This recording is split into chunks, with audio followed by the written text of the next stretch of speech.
আজকে খুবই ইম্পর্টেন্ট একটা দিন। আজকে মাননীয় চিফ অ্যাডভাইজার মহোদয়ের কাছে মাইলস্টোন স্কুল অ্যান্ড কলেজে যে মর্মান্তিক দুর্ঘটনা হলো 21শে জুলাই, আপনারা জানেন যে একটি এয়ারফোর্সের ট্রেনিং এয়ারক্রাফট এইটার উপরে বিধ্বস্ত হয় এবং এর ফলে 36 জন মারা যান। তার মধ্যে 28 জন স্টুডেন্ট, 3 জন শিক্ষক এবং বাকিরা 3 জন অভিভাবক এবং একজন কর্মচারী ছিলেন। তো তাদের এই দুর্ঘটনার উপরে একটি তদন্ত কমিটি করা হয়েছিল 29শে জুলাই। তো আজকে তাদের ফাইন্ডিংসটা চিফ অ্যাডভাইজার মহোদয়ের কাছে এটা জমা দেওয়া হয়। এটা জমা দিয়েছেন ইনভেস্টিগেটিভ কমিটির প্রধান লেফটেন্যান্ট জেনারেল কামরুল আহসান, উনি principal staff officer of the arm forces division.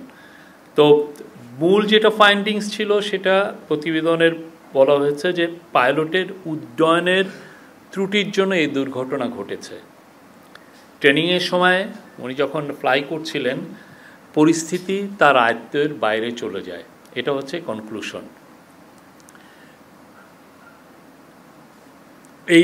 এই পুরো তদন্ত কমিটি 150 জনের সাথে কথা বলেছেন, তার মধ্যে এক্সপার্ট আছেন, তার মধ্যে আই উইটনেস আছেন, তার মধ্যে ভিকটিমস আছেন, সবার সাথে তারা কথা বলেছেন।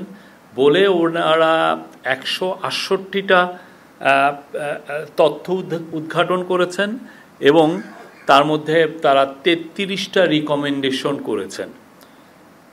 প্রতিবেদনে অনেকগুলো ফাইন্ডিংস, অনেকগুলো রিকমেন্ডেশন এসছে। প্রধান যে রিকমেন্ডেশন সেটা হচ্ছে জননিরাপত্তার স্বার্থে এখন থেকে এয়ারফোর্সের সকল ইনিশিয়াল ট্রেনিং ঢাকার বাইরে পরিচালিত হবে। এটা এখন থেকে এটা আর মানে ট্রেনিং এটা সুপারিশ করা হয়েছে এবং এটা চিফ অ্যাডভাইজারকে জানানো হয়েছে। এবং আরেকটা হচ্ছে যে রাজুকের যারা নীতিমালা, আপনারা জানেন যে এই স্কুলের এটার আরেকটা ফাইন্ডিংস ছিল যে এই স্কুলটা রাজুকের যে বিএনবিসি, যেটা বাংলাদেশ ন্যাশনাল বিল্ডিং কোড, সেটার আওতায় রাজুক তার বিল্ডিংয়ের অ্যাপ্রুভাল দেয়। এইটা বিএনবিসির আওতায় এই বিল্ডিংটার অ্যাপ্রুভাল হয়নি এবং এই বিল্ডিংটার এই জায়গাটায় যেই জায়গাটায় তার বিল্ডিংটায় মিনিমাম 3টা সিঁড়ি থাকার কথা ছিল, সেখানে সিঁড়ি ছিল মাত্র একটা মাঝ বরাবর। ফলে যদি আরও 3টা, তার যদি 3 সেট অফ স্টেয়ারকেস থাকতো তাহলে এক্সপার্ট কমিটি, তদন্ত কমিটি হলে তাহলে ক্যাজুয়ালিটির সংখ্যা আরও অনেক কম হতো। আর এই আরেকটা বড় রিকমেন্ডেশন হচ্ছে যে আমাদের যে এয়ার স্ট্রিপগুলো, বিশেষ করে বরিশাল এবং বগুড়ার যেটা রানওয়ে আছে, সেটাকে যাতে আরও সম্প্রসারিত করা হয়, এই মিটিংয়ে সেটা নির্দেশ দেওয়া হয়। এবং এটাকে জরুরি ভিত্তিতে করার জন্য বলা হয়েছে। আর রাজুকের ভিতরে যারা, আপনি জানেন রাজুক এখন অনেক সম্প্রসারিত হয়েছে রাজুকের এরিয়া, তার মধ্যে সাভার এসছে, কাঞ্চন এসছে, কাঞ্চনের এবং তারাবো, এই 3টা পৌরসভা এখন রাজুকের ভিতরে এসছে।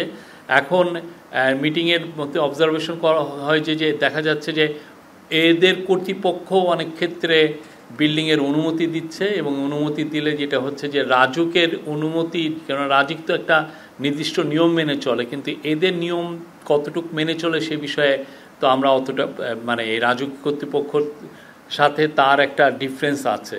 তো এখানে আজকের মিটিংয়ে বলা হয় যে যাতে এইখানে রাজুকের যেটা বিল্ডিং কোড যেটা ওরা মেনে চলে, সেইটার জন্য ওইখানেও ইমপ্লিমেন্টেড হয়, সে বিষয়ে নির্দেশনা দেওয়া হয়েছে।